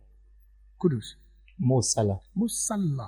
You really admire him, don't you? Yes, I don't just admire him, but I look at the commitment of self-belief for both country and then club. Great. Now, one FIFA rule you would want to change today if you had a chance? Is the offside wait and see. Offside what? Wait and see. With a VAR? No, the wait and see. The offside rule. Yeah. The wait and see. Okay. Now they'll have to wait until the situation finishes. Before. Before. You know think, why? Why? Why would you? Because people get injured for nothing. That's okay. But what if it's also, you will look at it from the other perspective, that a clear goal scoring opportunity isn't also curtailed? Yes, because we have seen a time when the situation is offside, but the player goes in and then he tries to stop everything because he's not sure, and then he finishes and then they're like, okay. So if you're a coach, offside. That's one thing. He's injured. VAR in the Premier League, yes or no? Oh, fantastic! I need it. You didn't watch the Hearts Kotoko game? I did. Yeah, the game you lost. Yes. The game in which you lost. I didn't lose. You lost. It's your team. I the club that loses. You're a part of the club, so you lost. The club lost. Interested, coach. Would let's use this privilege to take some final words from you. I think trust is very, very paramount, and then believing in your capabilities in doing everything, and always giving yourself an opportunity to learn. Every stage is all about learning. It's about learning because you learn from the people. This morning I've learned a lot from you guys, and I learned a lot from the people who came before you. And funny enough, I think since I've been here, if it is like people who are into sports, this is the first time that I had people like that who came in here. And even though I have my coaches who are always coming here with me, but I think that life itself is all about learning around, because always there's the possibility of you learning, and never think that if you think that you've stopped learning, then everybody who is coming around you has lost it. They don't have the possibility of learning because you have ceased to learn. Exactly. You're not growing. Yes, you are not growing. And so for me, one good thing that helped me in Europe was that when I went to Europe, I didn't tell them that I had even coached a side before. No, you kept that a secret. Football, there's no secret. When we're talking, I heard you talk about football, there's no secret. Really? If you keep your squad sheet away from the group, finally it will come out. Or yeah, definitely. If you come to my training, you will know who is going to play. Oh. So Barcelona, when they are coming to a game, you don't know who is going to play. Yeah, they release it. Does something change? No, nothing. City, if they are coming out, does something change? No, nothing changes. So nothing will change. So I think those fundamentals are what we need to be thinking about. Thank you very much, Coach. It's my pleasure. It's been a great honor having you today as our special guest on the One Top Show. And we know that with all that you have, if Ghazali hasn't learned a quarter, I'm sure we've also not even, received one thing, not even a tenth of whatever you also have. You are a whole, institutional memory, and we hope that we'll be tapping into that knowledge from time to time. Thank you. Thank you very much. And to you out there who also made time for the One Top podcast, don't forget to subscribe, like, and also share. And this, I believe, is one for the ages, because people will revisit this video each and every time, and they would know what an awesome, modest, and a honest man Coach Didi Dramani is. Thanks so much for making time. My name is Josiah, and I was here with Print. Bye for now.